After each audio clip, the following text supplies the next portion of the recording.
All right, slightly different video than the normal. I'm going to go over the patch notes. So for those who have been sleeping under a rock or not playing Darkest Dungeon regularly, there was the first big update in a series of monthly updates that the Red Hook team is going to be doing, improving the game. And so I'd like to go over the changes that have been made. I've played 2 full runs on the new patch, plus the remnants of a 3rd run, and thought it would be useful to talk a bit about what I've seen and the changes, etc. So, first and foremost, not particularly exciting or critical, but I think very nice, a good quality of life change is player profiles.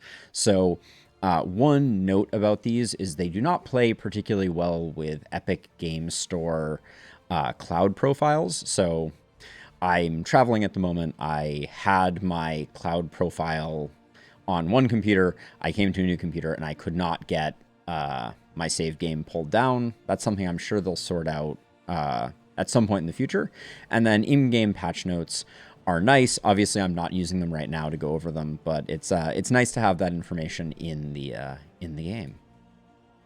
The trophy system, very interesting here. The short version of it, not to belabor it too much, is each of the different locations that you can go to, the Tangle, the Feeder, the Sprawl, have a mini-boss that is at the end of the lair. And when you defeat that mini-boss, you will receive a trophy that you can mount on your Stagecoach that confers some type of benefit. The one that I have found myself getting the most is the one from the Librarian, which gives a 5-point burn dot when you crit an enemy, and also gives your characters the potential to, at the beginning of combat, get a 3-point burn dot. The Harvest Child's gives a trophy that increases your inventory slots by 25%, and I have yet to see what the General has.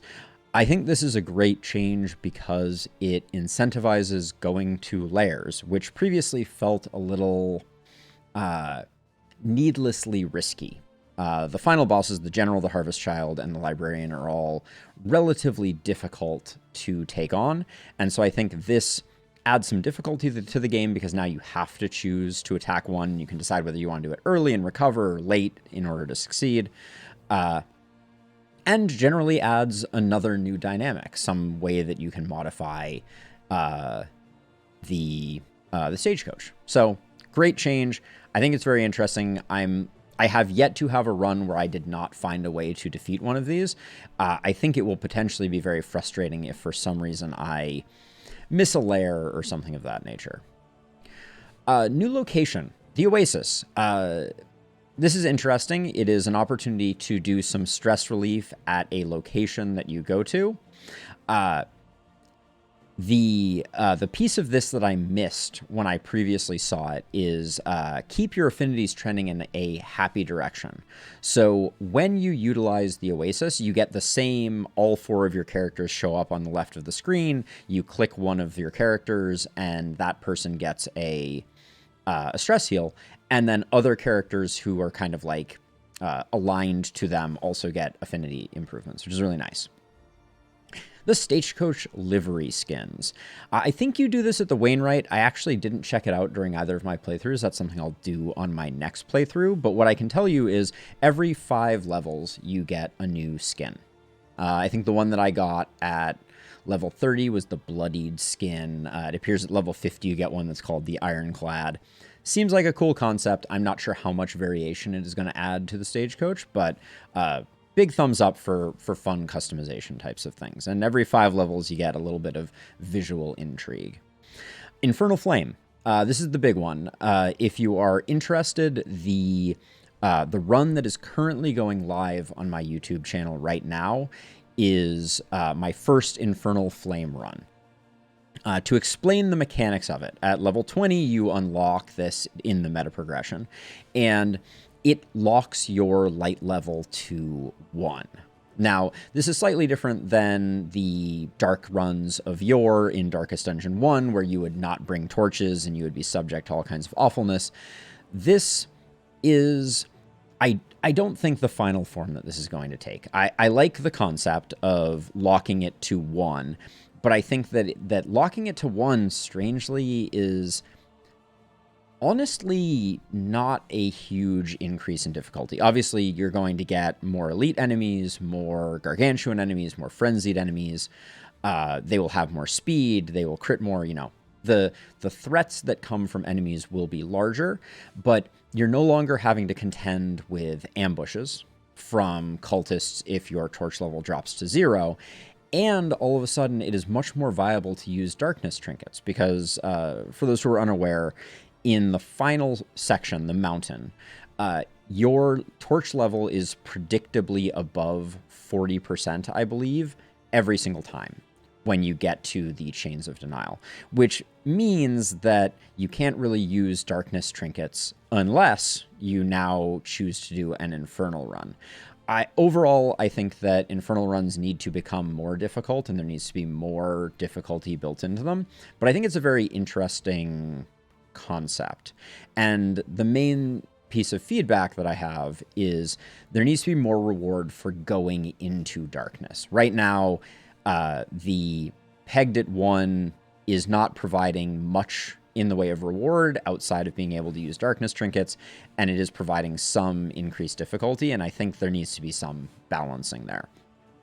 The other thing that I disagree with from the patch notes, but I thought was very interesting, is they say, if you mount the Infernal Flame, you probably should not bother with assistance encounters at all. Strangely, I haven't found this to be the case. I think assistance encounters are still useful for the trinkets that they provide, the Stagecoach editions, the resources that you get from them. So overall, very interesting concept. It's something that you always get when you first start out a run, and then at the first Wainwright, you can install it, or I guess you can carry it with you, and once you activate the Infernal Flame, that's that. So now moving on to combat and class tuning. Fixed an issue with stacking debuff values so that they display correctly in mouse overs, seems really good. Fixed an issue with where taunt tokens were incorrectly being consumed by riposte, seems good. And also fix some resistance penalties. A lot of these things are difficult to see in the game, and I didn't notice any radical changes. Pouch of Lie will clear corpses on a miss. I never had Pouch of Lie miss, but I also basically never used Pouch of Lie. Now, Heroes General. Chance for a critical hit to heal 1 stress, raised to 50% from 25%. This is very welcome, because right now you basically need to have a dedicated stress healer, and that, I feel like, pushes you very hard in the direction of either bringing a Man-at-Arms or a Jester. So this means high crit teams have the potential to do a lot more stress healing. I think they could even go a little further with this, potentially. Stunned heroes who lose their turn now gain some stun resist. This was in Darkest Dungeon 1. I was surprised not to see it make a return here, and I think this is an excellent change. It basically just means in fights like, say, I don't know, the Chains of Denial, where there are a lot of stuns getting thrown around, you're not going to get stun locked into oblivion, because that feels bad. Fixed an issue with combat items incorrectly consuming crit tokens. This is good. I had a handful of consumables that consumed crit tokens or strength tokens. Just feels bad. So I think this is good. Grave Robber's Dead of Night will still clear corpses on a miss, but will not provide the heal. This is something that I had it do before and was surprised by. Hellions, Wicked Slice and Wicked Hack, damage increased. Wicked Hack also applies a non-resistible healing debuff, it looks like, with combo. Sorry for the hydration there. And then Iron Swan, damage also increased, and it applies a combo. I think this is great. Gives a lot more utility to the Hellion, while also buffing their damage so that they feel more impactful. I was very surprised not to see any changes to what is the Howl ability that is just ridiculous. It's like their one-shot ability, basically. Highwayman, Tracking Shot will now prevent the target from gaining Dodge and Dodge Plus. This is it seems to me primarily targeted at making cultist fights more manageable, because it means that your cherubs and your blade ladies aren't going to be dodging quite as much. And then fixed an issue with highway robbery was not reporting the number of tokens 2 that it destroys. I wish that this was 2 types of tokens and it destroyed all of them. One thing that I've found in using this ability, because I think it's a very cool ability, is once you upgrade it and it starts stealing, you steal maybe 1 defense and 1 riposte, but it's hard to know what you're going to steal, how much you're going to get of it. It'd be nice if it highlighted the ones you were going to get and you got multiple stacks. I don't think that would make it overpowered. Man-at-Arms crush damage has been reduced. They're just trying to make the Man-at-Arms feel more like a stress healer defender. I think it's fine. Lots of changes to the occultist at a high level, so as not to bore you too much. Malediction has been made stronger. I need to try it out sometime, but it looks like it's going to be significantly more potent. And then Reconstruction now always crits if you have empowered or unchecked power, excuse me. But that also means that it consumes it, which I don't think that it did before. Interesting. Magnesium Rain for the Plague Doctor will now clear corpses on a miss, similar to the Leper's Purge ability. Seems good. Gonna hydrate one more time. All right. Monsters General. Fixed issues causing certain monsters to attacks to fail with respect to taunt tokens. I think this is partially but not completely fixed. I think there are still problems where things do not respect taunt tokens when I think that they can. I'm specifically looking at the ranged bandits. Fixed an issue with hard, I think that's supposed to be matches, not mashes, potentially spawning in early biomes. I think that's a good idea. Flare's Searing Lunge now correctly applies burn. Fine. Lost Battalion has its damage increased a bit. And then Wilbur is going to be meaner and scarier.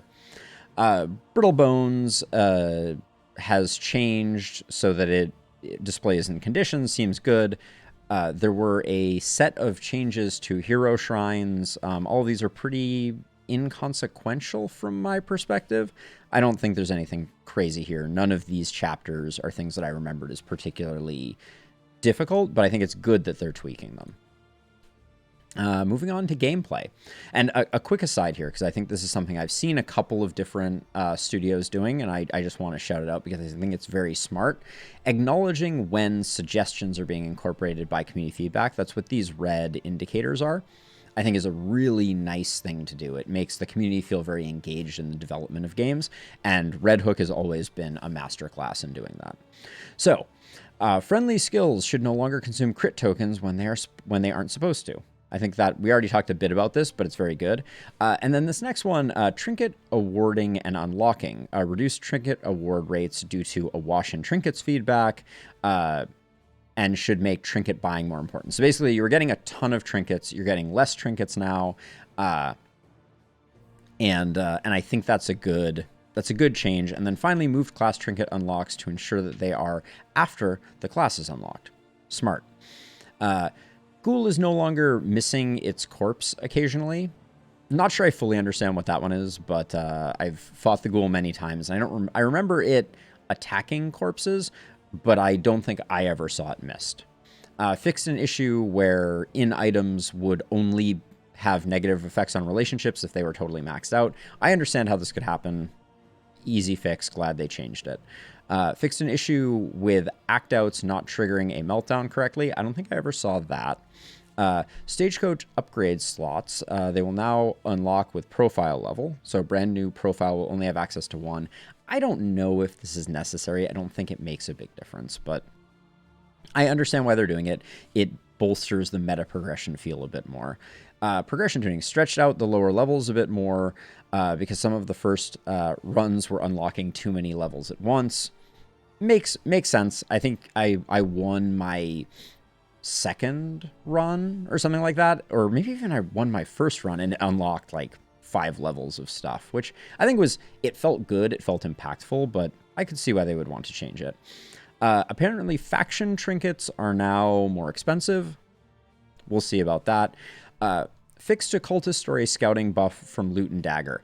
I need to pay more attention to this. Apparently different inns have different stuff that they confer, and I just haven't seen it or appreciated it previously. Need to pay more attention. Lairs are now auto-scouted, part of the new trophy feature. It makes sense. You need to go to at least one lair. You wouldn't want RNG preventing you from going to the mountain. Removed ambush chance from the mountain biome. Seems fine. Interface. The minimap and character sheets can now be opened from the story screen either by pressing M or C. Brilliant.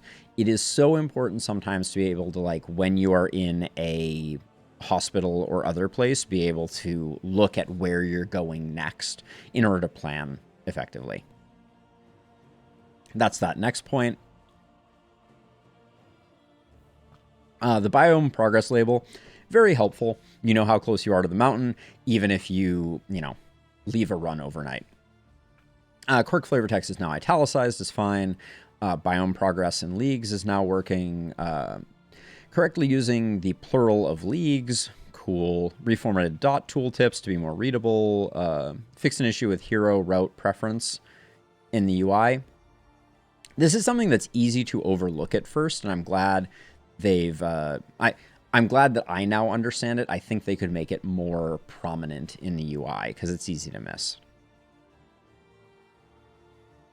Fix an issue with the target indicator link sometimes appearing in the wrong link. Not sure about that one. Fix an issue with destroy token effects. Fine. The escape key now working to close all UI elements is brilliant. The number of times I ended up on the menu when I didn't want to, very, very nice. Various UI fixes, soft lock fixes. Other miscellaneous fixed. Added more hero barks and edited and revised the existing ones. I didn't really notice that. Seems good though. Various typos and language edits. Changing your language, etc. Anything else particularly important here? If it bleeds, change. Soft lock with the man-at-arms. VFX positioning. Yeah, all of these miscellaneous things, not super impactful. I don't remember seeing anything in here too important. Audio changes were, again, not super evident, but nice to haves. I do like this idea of being able to hear all of the music. If you load it out and back in again, you would end up at the beginning of the soundtrack, it sounds like. Fix for enemy dying from dot because being counted by the narrator as a suicide is an interesting one. I'm not sure what the suicide line is. Anyways, the academic speaks. New voice acting lines from the incredible Wayne June. Fantastic. And the Jumbo Trunk item art has been found and implemented. I haven't seen it yet, but I'm looking forward to it. Anyways, with that, thank you for listening to this patch recap. I'm very excited about the new changes. There's a lot of things I was hoping for, excited about, wanting, but for the most part, I think they did a beautiful job. It's a great start, addressed a lot of the issues that I had, and the 2 runs that I've done so far have felt really good. So let me know what you think down in the comments down below. And hope to see you on the Stagecoach in the future. I'll be live streaming it from time to time, and a new Darkest Dungeon 2 video should go live just about every day. Have a wonderful rest of your day. Bye-bye.